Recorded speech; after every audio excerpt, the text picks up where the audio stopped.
皆さん、こんにちは。日本語教室のサムです。よろしくお願いします。始めましょう。ちゃんと準備をしたから、できると思います。じゃあ、今日は2020年9月28日。今日は2020年9月28日。月曜日です。月曜日です。昨日もビデオをできました。出来上がりましたんですね。昨日は27日でした。今日は28日です。昨日は2020年9月27日でした。今日は28日でした。昨日は月曜日でした。昨日は日曜日でした。昨日は日曜日でした。今日は月曜日です。はい。じゃあ分かったでしょう。今日は20、またく。今日は2020年9月28日です。月曜日です。昨日は27日でした。昨日は日曜日でした。今日は月曜日です。明日は何曜日になりますか？明日は何曜日になりますか？何曜日になりますか？明日。今日は28日。月曜日ですね。昨日は、昨日27日の日曜日でしたね。じゃあ昨日何曜日でしたか？昨日は何曜日でしたか？昨日は日曜日でした。今日は何曜日ですか？今日は月曜日です。明日は何曜日になりますか？何曜日ですか？何曜日になります。なります。なります。なります。なる。So the dictionary form, this is a new verb that I'm introducing just on the fly. So it's a very frequently used word. It means to become. So tomorrow it will become 何曜日？火曜日ですね。火曜日。Tomorrow will be Tuesday. じゃあ今日は月曜日です。昨日は日曜日でした。明日は火曜日になります。はい。というふうに言うんですね。じゃあ、昨日言ったように、ますます日本語を使うようにします。昨日言ったように、これからますます日本語で話します。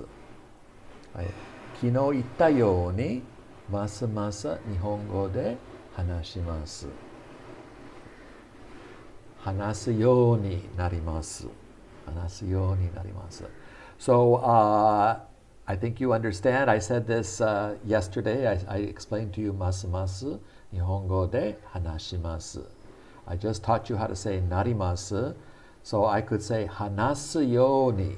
So this yo, this is a new expression. I actually want to emphasize this. So I'm going to go back into my slideshow so you can see all the insides of my operation here. And I'm going to make this red so that when we're looking at the slideshow, okay, 昨日言ったようにますます日本語で話します。As I said yesterday, ように is an expression that means as I said, and I use the plain form of the verb. Now we haven't really learned the polite form of the verb, but you know います is います、いません、いました、いませんでした。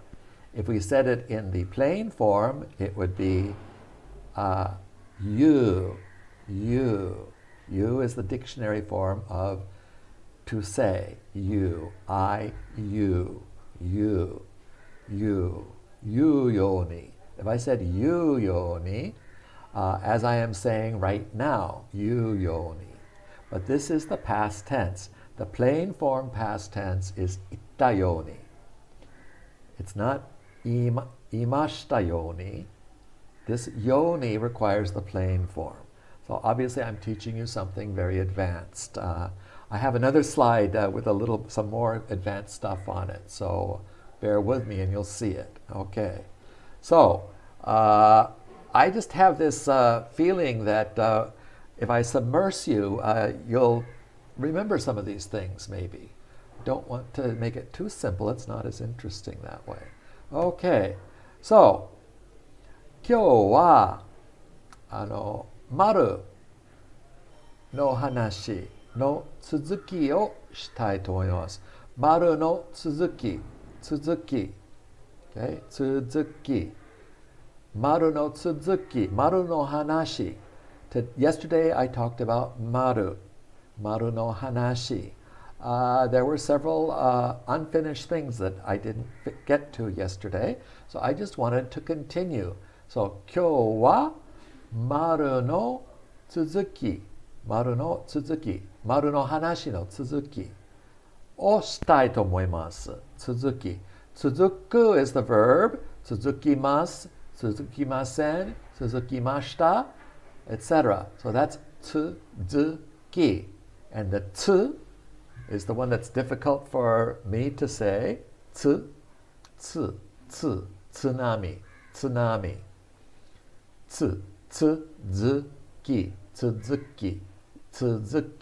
Tsuzuki. Now, I once said to you that zu is the same as the su with a 10-10 on it. Remember the su with a 10-10 on it. So we have the word Suzuki. But I actually can detect a little bit of a difference between the two Z sounds. Tsuzuki and Suzuki. The Z, it can be either Z or Z. So with this one here, there's a little bit of a D in front of the Z. Suzuki. Whereas this is Suzuki. It's a very clear Z sound. Z sound, as you say in India. A clear Z sound. I don't think I'll ever change my habits on that one. Suzuki. Suzuki is a very common family name. In fact, it's the most common family name in Japan. And it's written just like Suzuki motorcycles. And Suzuki also makes a nice car, which is very popular here in India, Suzuki. I don't think Suzuki sells cars in the United States any longer. I'm not sure. They couldn't compete with Jeep. Suzuki. So this is a continuation of yesterday's lesson on the maru. Remember the maru. And maru is written like this. Maru. And we also have batsu. I didn't tell you about batsu. Maru to batsu. Wow, look at that batsu. I like that kanji for some reason. You notice that it has the little U there. We can see the little U. Right there is the U, the talk radical. And with a little 4 on top, it's not actually a 4. And then another one. So that has 3 sections to it. That kanji has 3 different sections to it. This one I'm circling right now is called the knife radical. It's for cutting things. But I think it's probably classified under the top one. So the classifier, or the radical, or the busho, as you say in Japanese, the busho is this one. Okay? And we're going to go back to the Jisho.org. Jisho.org is my favorite dictionary. We took a look at it once. I want to go back to that dictionary in the near future. Okay. Maru, batsu. And just like, so this is batsu.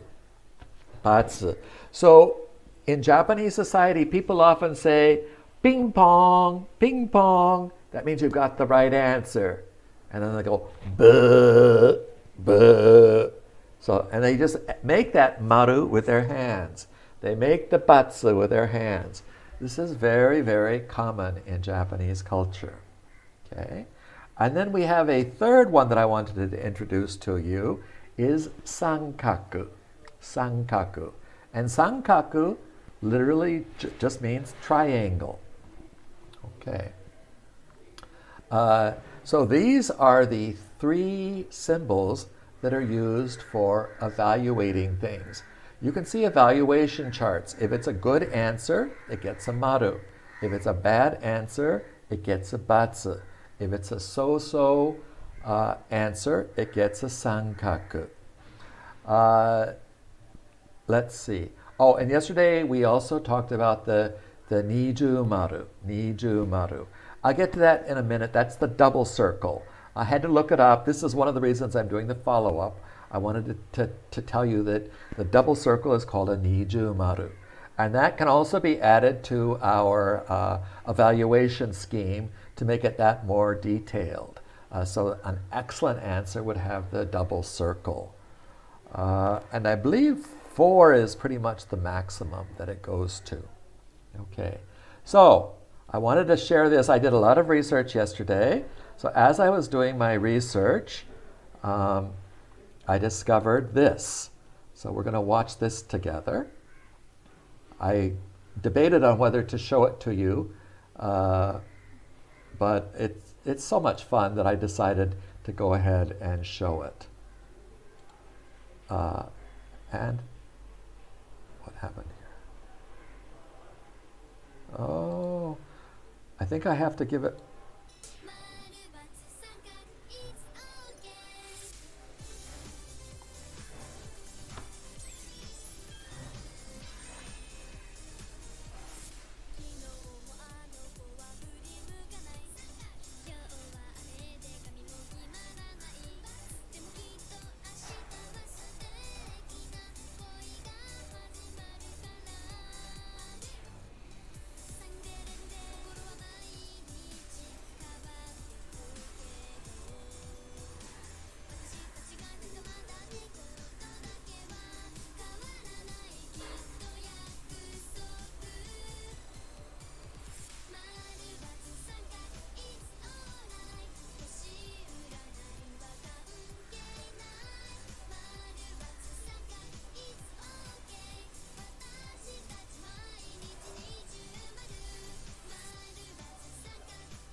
And there you have it. So, maru, batsu, sankaku. And the link is actually right here. I think it's on my next. Let me just go ahead and let me just move this over for you. It's covered by my face. Okay, and back to the slideshow. Okay.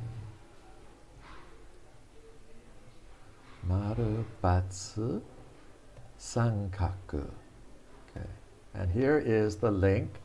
And all you have to do is Google maru, batsu, sankaku. You can write that in Romaji. Okay, maru, batsu, sankaku.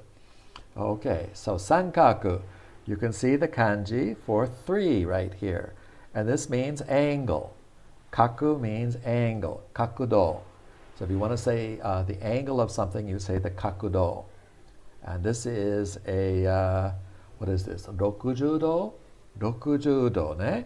Rokujudo plus rokujudo プラス60度、60プラス60プラス60、180ですね。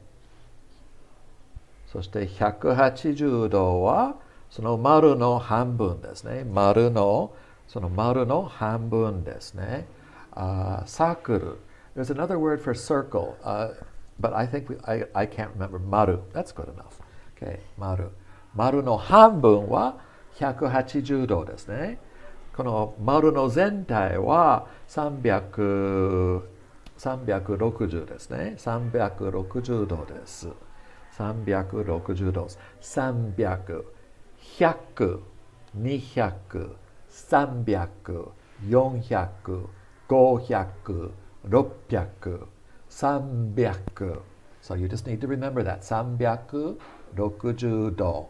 So do can mean three things. I think I showed you the charts. I'm going to go back and repeat those charts, I think. 1度、2度、3度 is the same as 回。1回、2回、3回。And it can be used for temperature. 今日の温度はだいたい30度です。またインターネット見ましょうか。ちょっと、いろいろ関係ないことをやってるんですが、weather, W-E-A-T-H-E-R, weather. 今日は何度でしょうか。華氏ですね。華氏の方は85度。これは華氏ですね。でも摂氏の方に、皆さんは摂氏、私はアメリカ人ですから華氏にしましたんですが、摂氏は29度、29度。これはちっちゃい丸があるでしょうね。これは度と読むんですね。29度。Okay? And just like temperature is degrees and angles are degrees in English, temperature is do in Japanese, and it is and angles are do as well. So これを消さなくていいですね。またこのスライドショーに入りましょうですね。このスライドショーに入りましたんですね。はいはいはい。ここまでに来ましたんですね。だからこれは60度、60度、60度、60度、プラス、プラス。Sounds just like what it's saying. It's English. And I think that's the word that's used in Japanese. プラス。60度プラス60度プラス60度は180度ですね。180度ですね。はい。今日の温度は29度。この私いるケララの中の今現在の温度は29度です。29度です。向こうはどうですか？何度ですか？暑いですか？寒いですか？暑い。29度は結構暑いんですが、前回言ったように、一年中は同じ温度になります。こちらのケララで温度がそんなに変わりません。The temperature doesn't change here in Kerala. It's almost 30 degrees all year round. So 29 does not feel hot to me. Hot, 暑い。Cold, 寒い。じゃあ、okay, we're going to learn the four seasons soon as well. Anyway, 丸、×三角。丸、×三角 I don't think. I wanted to make a comment on the music. As I've told you, I went to Japan nearly 40 years ago. Nothing has changed in 40 years. The music is the same. Those little girls were on television 40 years ago and they're on television today. I can't think of the name of that style. I guess that's another one that I'll have to research and tell you next time. There's a certain style. We used to call it bubblegum music in the United States. American bubblegum music is quite different from Japanese bubblegum music. We'd call little girls like that kawaiko. kawaii kawaii, kawaii. That's a good time to learn cute. Kawaii, kawaii, kawaii. And the E gets drawn out. Yeah, kawaii. I'm trying to imitate a girl. Kawaii ですね。その子供たちは可愛かったですね。可愛かったです。可愛かった。可愛い。可愛い。その女性たちは可愛いでしたね。まあ、そのドレスの色も面白かったですね。はい。まあ、そのビデオをもちろん見ましょうか。じゃあ今日はちょっと遠慮します。はい。じゃあ次は何でしょうか。あ、これは何でしょうか。これは三角ですから。これは三角。1、2、3。これはそうですね。四角。四角。これは四角。角度、4つがあります。1つ、2つ、3つ、4つ。So the word for degree, I don't think it has a measure word, so we use a Japanese word. Almost every word has to have some type of measure to it when we're counting it, right? これはカードの1枚ですね。これは紙の1枚。ちっちゃいカードですね。1枚。これは皿ですね。お皿です。この皿の何ですか ?1 枚か。まあ、it's flat 1枚でしょうね。そして、鉛筆は1本ですね。じゃあこれは角度の4つがあります。この角度は90度です。90度プラス90度プラス90度プラス90度。はい。これは四角ですね。五角形。五角形 is pentagon, unless we're talking about the institution in Washington, D.C., and then in Japanese we'd say pentagon. Pentagon. But this is a 四角, 三角四角. Okay. So, I told you that we're going to do a continuation of my talk on maru. You're going to know everything about maru that there is to know. Maru is often used to indicate a ship's name. This is the Taisei Maru. Taisei, and this picture might have been taken in Taisei. Taisei is around the turn of the 20th century, end of the 19th century, beginning of the 20th century. And boats were named Maru. I think they still are. And if you go to Wikipedia and look into this, I was looking for a good picture. I wanted to find a better picture with the Maru on it. This is the best I could find. And it's an old, I don't know if I think they still name it Maru. They name boats Maru. I knew this. I've seen it on boats before. On little fishing boats, they're often named Maru. And there might be a superstition behind this because they make a full circle. They go out to sea and then come back to port, making a Maru. So this is Taisei Maru is the name of the ship. Okay. And I just wanted to also point out that I was looking up, I finally found out how to say Niju Maru. これは20. And Niju sounds like 20. The word for 20 is Niju. This is Niju. So remember those intonation patterns that we drew. This is Niju. And it means a Ju is a lair. Ju can have other meanings. It's used in the word for important, but that's really not. See, I first in my search. This is kind of my search history from Google. I just snipped my search history, and the first thing I did was look it up in Romaji, and it came out. Then I wanted to look up, and then I found this actress's name. She acts in many mangas in anime. She's done some fairly famous characters in anime. but she's not that well known. So I just thought I would write her name in kanji for you. Her name is Maruta Mari. Maruta Mari. And Mari is a very common, popular name. For one thing, it sounds a lot like Mary. I know that because most of these people, she was probably born in the 60s. Japan had a big push to internationalize its culture. So Mari is a name that goes across cultures fairly easily. So it became a very popular girl's name. And I always thought that it was written only in hiragana.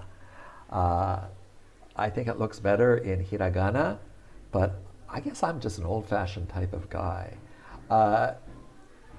There was a question, why should boys' names be written in kanji and girls' names in hiragana? The girls should be equal to the boys. So this, I'm going to show you a slide in just a minute. Is there anything else to say on this slide? No, but see, you can do Google searches so easily, and Japanese will frequently come up. Okay, here's a list of people who are named Mari, and you can see that actually the family name should be read first. So Akasaka, Akasaka Mari, Amachi Mari, and this is a Welsh woman. Her name is probably said Mari. Hamada Mari, Hamada Mari. You can see the family names are not written in Japanese. The family names are not written in Japanese. They're only written in kanji. Hamada. Hamada is a fairly common name. Amachi is not so common.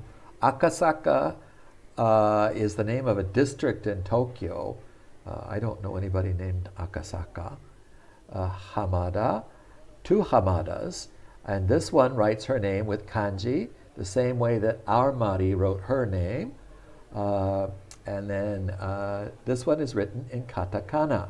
So it just depends on what the parents want to name. This becomes official. This is her legal name. She has to use this way of writing it in all of her legal correspondences, unless she legally gets it changed, which is not an easy process. Okay, and she's written her name in hiragana. Hanafusa. Hanafusa, not such a common name. Hanafusa Mari-san. Henmi Mari-san. Henmi, I've never heard the word Henmi. Horikawa.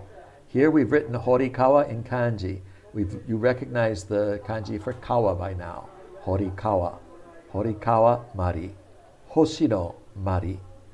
And then an American. Racing.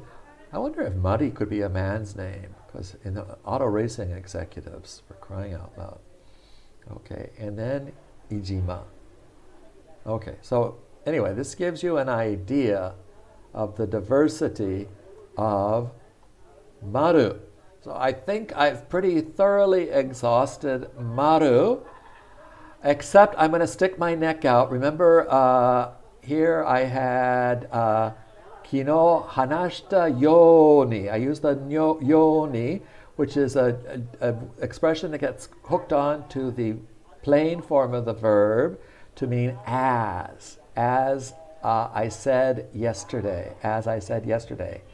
So here we have another expression, and you see here that this is JLPT N3 grammar.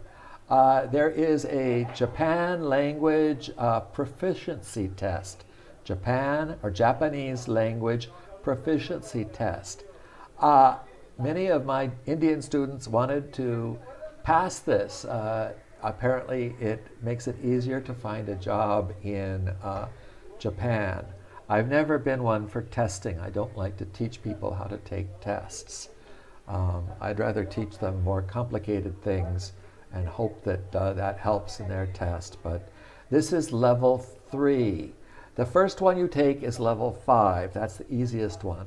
I think you're required to know 100 kanji and some fairly simple grammar. I don't know what grammar points but this is level 3. So I'm already teaching you level 3 grammar, and you're not even You're just at the very beginning of everything. But that's okay, because I'm teaching you maru. And there's an expression, maru de.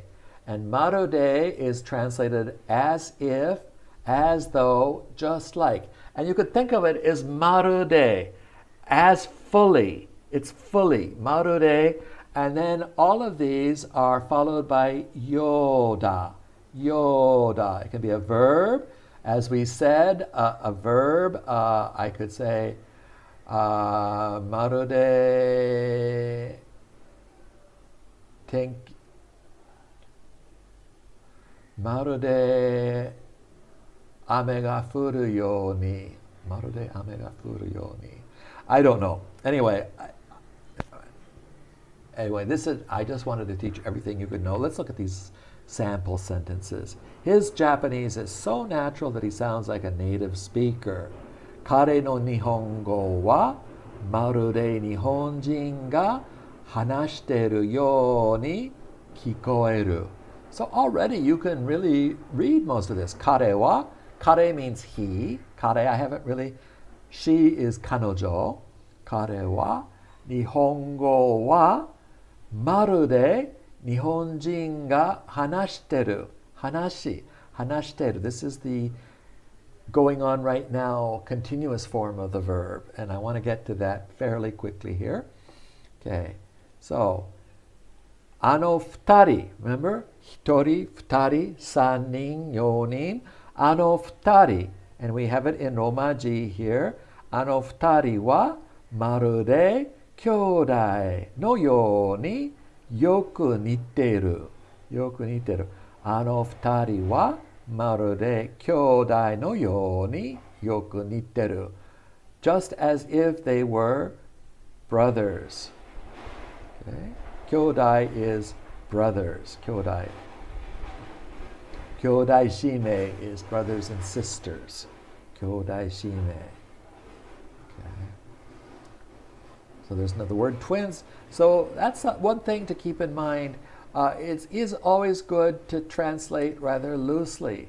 So this sounds better in English than if I'd said he's Japanese is, let's see, no.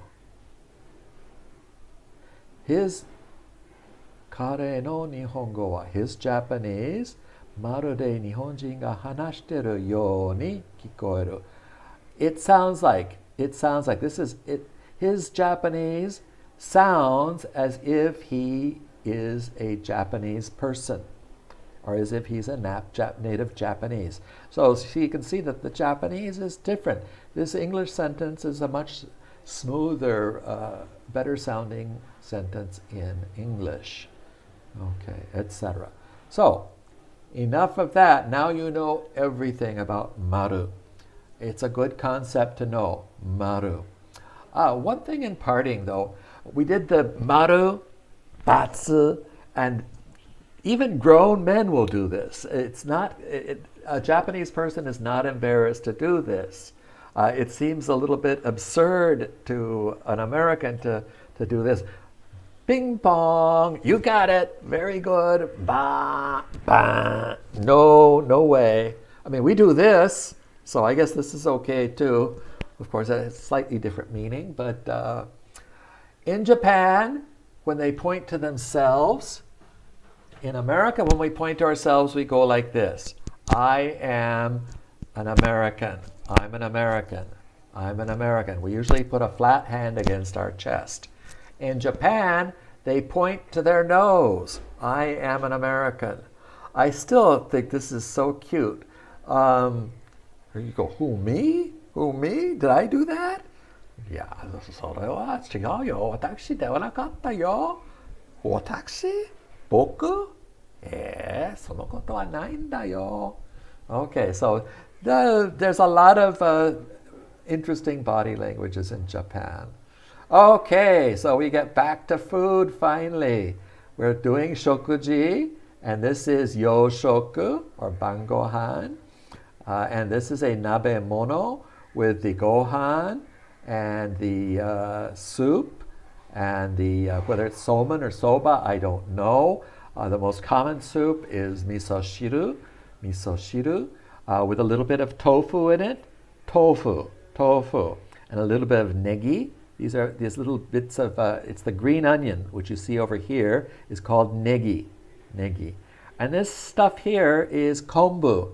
This is kombu. Kombu is a type of kelp or seaweed. And this kombu is boiled along with some tuna flakes, dried tuna, bonito specifically, dried bonito flakes. It's boiled in water, and this becomes the soup stock for the miso soup. So you put the bonito and the kelp. It's called dashi. If you just Google dashi, it's like a vegetable broth or a beef broth or a chicken broth. Almost everything, pork broth. Pork broth is pretty much a basic of Chinese food. Chicken broth. They always, when they're making a soup or something, they always start out with a chicken broth. Vegetable broths are very popular. It's nice to have a good vegetable broth. This is a dashi, and it's really stock in all of Japanese cooking, and it's made with miso.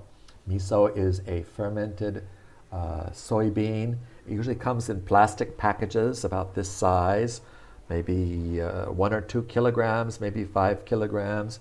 Kilogram is kilo. 2、3キロぐらいの重さですね。その味噌。味噌で味噌汁を作ります。作る。To make. 作ります。So that should be a verb. I don't know if it's on my verb list. 作る。I'm constantly refining my verb lists. 作ります。はい。じゃあ次は箸でしたね。箸。茶碗。そうですね。茶碗。And then I showed you a picture of chawan mushi. And the reason I did that is this is probably my favorite Japanese food. And what it is, it's steamed eggs. You put maybe, I think you can use 1 or 2 eggs and make 4 of these cups of the custard. In English, we'd call it a custard. It's a savory custard. It's not a sweet custard. Chawan mushi. Mushi means to steam. So you put these in these little cups with the caps on them, put them into a pot, and put them on the stove top, and steam them for 5 or 10 minutes. 10 minutes. And inside there might be a little piece of chicken or a piece of shrimp. I had trouble choosing a picture from the internet. One had a piece of shrimp on top, and that looked very good. I love shrimp. Do you remember the name for shrimp? I think in one of my first lessons I told you how St. Patrick chased all the shrimp out of Ireland. I got shrimp and snake mixed up. Ebi. Ebi is shrimp, and hebi is snake. Ebi. だからその茶碗蒸しの中にエビがあるケースもあります。Ebi. And look how beautifully the carrots are cut. And I won't go into more detail, but this is a very kind of a very light custard. Since it only has 1 egg to it, it depends. You could put 1 egg per dish, but then it's getting a bit thick. And it's got the dashi in it too. So it's made with a fish base. And you put the egg in the water, and then you steam it. Oh, it's just delightful. Chawan mushi. Chawan means cup. Chawan. Tea cup specifically. Cha means tea. I said you always say ocha, you never say cha. But in chawan, it's a combination. One is the Chinese word for bowl. There's really not a good name for bowl in Japanese. It just depends on the type of bowl it is. これは鍋でしたね。鍋。これも茶碗じゃないか。これはボウルですね。I don't know. This is not your typical rice bowl. It's more typical to put the rice in a smaller bowl. I found a fabulous video I'm going to show to you guys later. But anyway. And then the senbei. Senbei is a rice cracker. It's a snack. If you go to Japan, you're going to want to bring back senbei with you to give as a gift. Just like the people from Kerala will carry some dried bananas with them. This is the trademark food of Kerala, are the dried bananas. The senbei is really the trademark. And it's not uncommon to just keep the senbei in its wrapper, even at a restaurant. Okay. And once again here, you have this nori we had the kombu, a type of seaweed. Kombu is much thicker than nori. This is nori. It's still in the package. It's a piece of seaweed. And it's just a paper-thin piece of seaweed. You take the paper-thin piece of seaweed and place it on top of the rice. And then with your chopsticks, you pick the whole thing up. So you have a nice taste of seaweed and rice together. This is a typical Japanese breakfast. I say typical. This is really only eaten when you go to a hotel or some special occasion. Would you eat a breakfast like this? Maybe if you spent the night at a onsen. Onsen is a hot spring. We'll get into onsens more later. So this is asagohan. Asagohan. And I got these pictures from Punipuni, Japan. Punipuni is kind of a cute site. It's very basic, so it's a good site for you to go to. It's on YouTube. I don't like it because they talk with funny voices like this. Punipuni, Punipuni. I find it a little bit annoying. I think they have cleaned up their act a little bit, but they have very good summaries, very good basic introductions. Unlike me, they don't get into gory detail. Okay, asagohan. But they did call it choshoku. So I just want you to know that choshoku is much more formal than asagohan. Asa. Kyou no asa tabemashita ka? Kyou no asa tabemashita ka? Nani o tabemashita ka? Gohan o tabemashita ka? Gohan o tabemashita? Indo no kitagawa no hokubu, Indo no hokubu, 北の方のインドの上ですね。インドの上は北。インドの下は南。北インド、南インド。North India, South India. 北インド。北 means north. 南 means south. These are words for my next slideshow. The 4 directions. In North India, you might not be as likely to have rice with your breakfast, but in South India, you would almost certainly have rice. Well, not almost certainly, but you often have rice. Okay. In Japan, it's very common to have rice for breakfast. だから、これは朝ごはん. Gohan is, of course, rice. Choshoku. This is the same shoku as in shokuji. I don't know if I got into talking about shoku or not, maybe later. Sarada. Sarada. これは sarada です. And of course, this is from, when I looked it up, it said it was from Italian. But the English word is salad.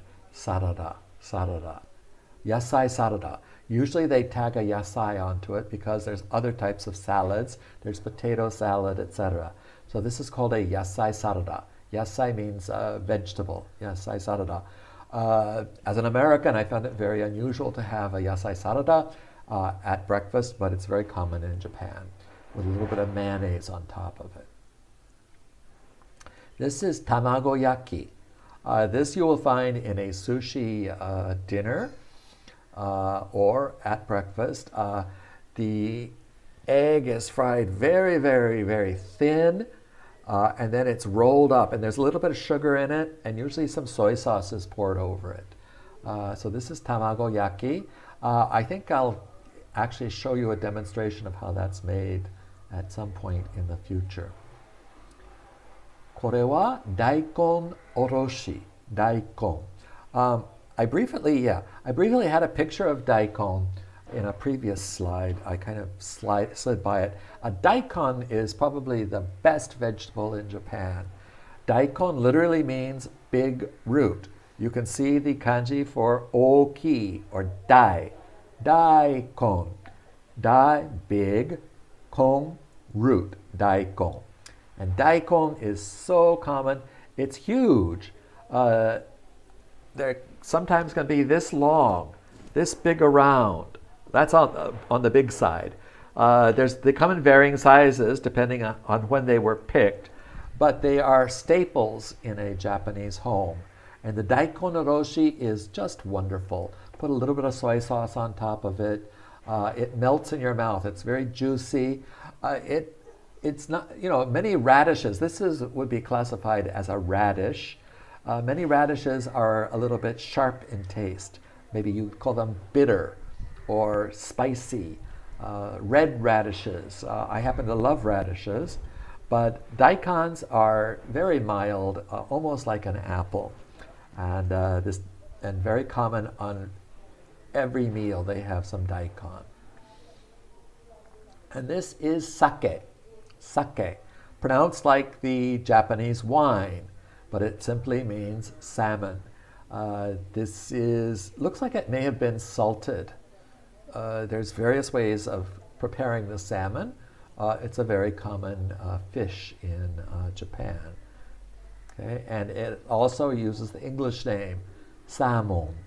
Salmon would probably be in a different context. In this Japanese meal, they're going to call it sake, but salmon. And I left it in katakana. You notice that both of the foreign words I left in katakana. Sa, da, salmon. Because I want you to learn katakana.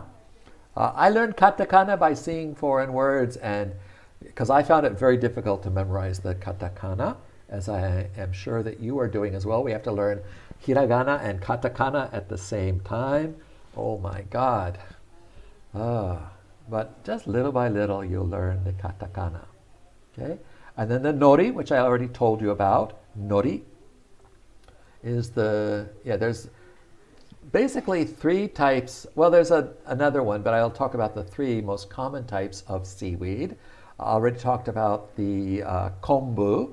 Kombu is very thick, and you purchase it dried, and then you soak it in water. And when you soak it in water, it becomes kind of rubbery, or kind of like a chicken cartilage, or it has a nice texture. I really like the texture of kombu. It can be very salty, but you can wash the salt away. So kombu is good to use. And then the nori is here. It's like a paper. And then finally there's wakame. And you will often find wakame floating in your miso soup. This miso soup will often have wakame in it. And wakame is also very soft. You might almost say that it's slimy. From time to time it can be a bit slimy. But it's a delicious seaweed. And of course seaweed is so good for you. And I just love seaweed with anything I eat.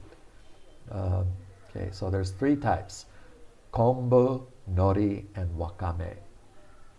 Okay? And then this is another way of preparing. Did I not say the name? Okay, the next slide. This is another way of preparing daikon. You can kind of see how it's a daikon and it's been sliced, and almost always there's some type of pickle. This one has two pickles. This is probably a sweeter pickle. I'm not sure how this one is made. It's so common in Japan, but I don't think I ever learned. I like to eat it. I think we saw it made on top of the kare rice. Sometimes this red stuff is with kare rice. But there's also, there's a plant called a shiso, which is on the next slide, which is used to make the umeboshi. Remember how the umeboshi? One more maru. Hinomaru. Oboiteru desho. Hinomaru. Hinomaru. He means taiyo. Taiyo means sun. Taiyo is the common way of saying sun. Ue ni taiyo ga arimasu. Taiyo wa atsui desu ne. He is more commonly used to represent the word for day. Anyway, a little complex, huh? That's why Japanese takes so long to learn. I'm teaching it to you all at once. I want you to know it. I think you can learn it quickly. I think a year or two in Japan and you'll be speaking very fluent Japanese. Okay.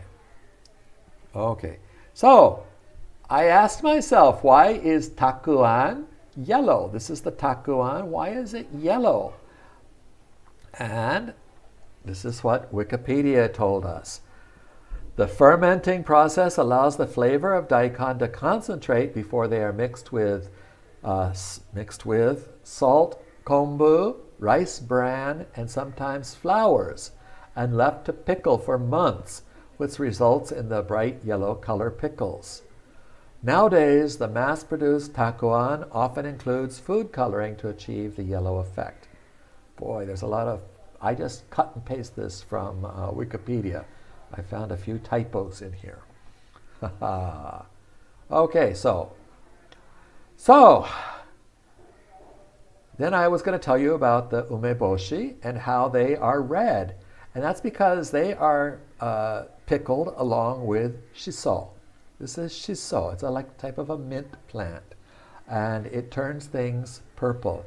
So at first I just did not like umeboshi because it was red. And I thought, oh, but they must use food coloring to make it red. But this shiso naturally turns it red. Some people like redder colors, so they might put a little bit of food coloring in it. That's why I would rather, and people make their own umeboshi. I don't know how much anymore in this day and age, but you have more natural umeboshis with a lighter color red, or you have a darker umeboshi. And this is the kanji for shiso. I just thought I'd throw that in. This is actually the kanji for murasaki. Remember the colors? Murasaki. これはオレンジ色。これは紫色ですね。紫、オレンジ、紫、赤、青、緑、赤、青、緑、黄色。And we had 6 colors, didn't we? So we had 赤、青、黄色、緑、紫 and オレンジ。はい。しそ。じゃあ次。Okay. When I was, I think we're going to end with this slide today. I'm not getting very far. This is a lunch, which I want to talk about in detail. I don't think, I actually haven't, okay, so this is the place to finish today. I'm proceeding very slowly, but hopefully one of these days you'll learn to talk. One of these days I'll get to the verbs, but we need this foundation, I think. And as I'm speaking Japanese, you're learning some verbs, hopefully. Okay? これは何でしたか? これは何でしたか? I say 何でした. What was this? What was this? Because I talked about it already. I mean, it still is, but it's a very common thing in Japanese to say これは何でしたっけ? 何でしたっけ? What did I say this was? これは何でしたっけ? What was this already? これは何でしたか? 卵でしたね。これは卵です。これはゆで卵。覚えてるでしょ？セブンイレブンのゆで卵、その箱の中にあったんですね。バーコードがつけるために、その卵を箱の中に入れましたですね。入れた。この箱の中に卵を入れてたんですね。これはゆで卵。これもゆで卵ですね。これはイギリス風。Fu means style. So this is the English style of eating a soft-boiled egg. イギリス風ですね。イギリス風。Okay. ゆで卵, a hard-boiled egg. Okay. So I looked all over the place. I remember 3 years ago, I went to Tokyo. It had been 35 years, and I was looking for the free breakfasts that they used to have. It used to be that coffee was extremely expensive in Japan. By American standards, it was like 4 times the price of coffee. But in order to attract customers, to get people drinking coffee, back then they didn't have the coffee drinking habit. Now the Japanese are great coffee drinkers, but back then they were mainly tea drinkers. So the coffee shops would offer free breakfast along with a cup of coffee. So you'd buy a cup of coffee for 300, 400 yen, and you'd get a free breakfast along with that. This is between the hours of 7 and 10. 7時から10時の間。これは時間と書いてある。時間、time、時間。これは料金です。料金。500円、500円。円、円。It's not yen, it's en. Except if there's like in 1000 yen, the and the en blend together to make 1000 yen. But normally it's pronounced en. 500円。500円. With the current exchange rate, knock off 2 zeros and you get the US dollars. It's changing, but it pretty much remains at the same thing. So it's $5 US at 70 rupees a dollar, 5 times 70. So 5 times 70. 350 rupee ですね。350. So this is for a cheap breakfast. It's a very nice breakfast with a croissant, a little bit of pizza, a little bit of ham, some potato salad, a nice tomato, a wedge of tomato with some green salad, and maybe this is fruit. I wouldn't be surprised if that's fruit. Let's see. Pan. ここに書いてあるですね。カタカナでパン。このはとまるはパですね。パン、パン。Let me go ahead and just expand this. これはパンですね。パン、パン。サラダ、サラダ、サラダ。ソーセージ、ソーセージ。Oh, that's a little sausage right there, ソーセージ。ハムと書いてない。これはハムです。ハム、ハム、ハム、ハム。My name is Samu. This is ハム。Okay. ハム。ソーセージ。ソーセージ。With the long letters. ソーセージ。これはだからパン、サラダ、ソーセージ。ドリンク。ドリンク is drink. ドリンク。The word for drink is, we're going to get to that in a few slides from now, is normally nomimono. But because they want to be fancy, they use the word dorinku. Nado means etc. So they haven't talked about the egg. No, keishoku. Keishoku means a light meal. Biking. Biking means buffet style. It's literally Viking. 500円ですね。500円. On the second floor. And it's the name of the cafe is Yumeru Cafe. Yumeiru. I wonder if that means a dream cafe. Okay. So anyway, you can see this Japanese street scene. I actually took this picture because I couldn't find any free breakfasts. They may have them, but anyway. And the free breakfast was called morning service. Morning service. Morning. And you can, of course, morning is morning. It could also be moaning. Moaning. I don't want to moan.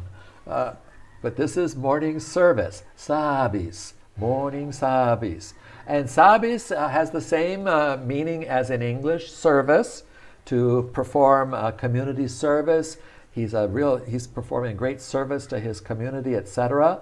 But it can also mean something that's free. So if you go into a shop, and especially if you go have some sushi, and you sit at the sushi bar and you have a good time with the sushi guy, and you order a lot of sushi, you stay there, you're drinking a lot, you're spending a lot of money, etc. The sushi chef will often give you a little bit of a dessert, or maybe something, and he'll say, これはサービスです。これはサービスです。これはサービスです。And it's not quite as rude as saying, this is free, That's what it means. I'm giving this to you for free. We say in English, we say complimentary. This is the compliments of the chef. Compliments of the chef. これはサービスです。Service. Okay. This is something that when I first went to Japan, at the same time I was calling the Marie de Pato oi oi. I was learning the word for service, and I just thought it was so cute. I was very excited during my first times in Japan. Okay, and then it says that this is wase ego. Wase, wa is means it's another word for Japan. I think I may have introduced this to you. The washitsu. You remember the washitsu? Let's see. What did I do wrong?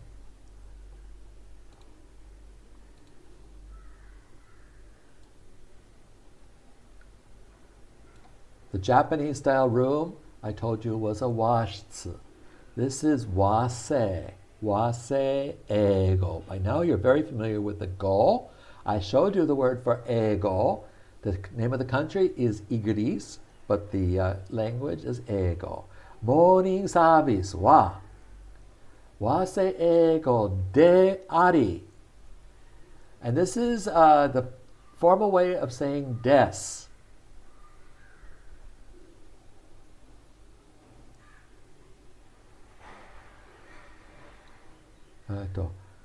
Morning service wa wase ego de ari. この用語に限定する英語はないが、日本語の意味限定英語、限定する英語、限定する英語。Limited to English? I don't know. Anyway, it's not used in English, but it says the 意味は、okay, we don't need to know. 朝食、これは朝食です。The morning meal, 朝ごはん、朝食、メニューという意味の breakfast special という用語である。Breakfast special, okay. But that means that there's probably something charged for it. So,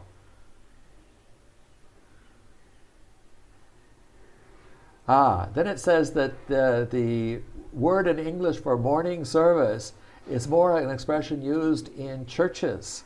When we talk, usually the church service has two services, the early service and the later service.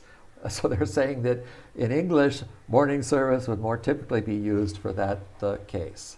Anyway, just another little Wikipedia side event. さあ、今日はどうでしたか？今日はどうでしたか？じゃあちょっと終わりにしようと思ってるわ。皆さんが疲れてるでしょうか？お疲れ様です。That's another set expression that I will be teaching you soon. お疲れ様です。じゃあ、バイバイです。バイバイです。さようなら。また今度会いましょう。はい、よろしくお願いします。バイバイ。And we look for our little F.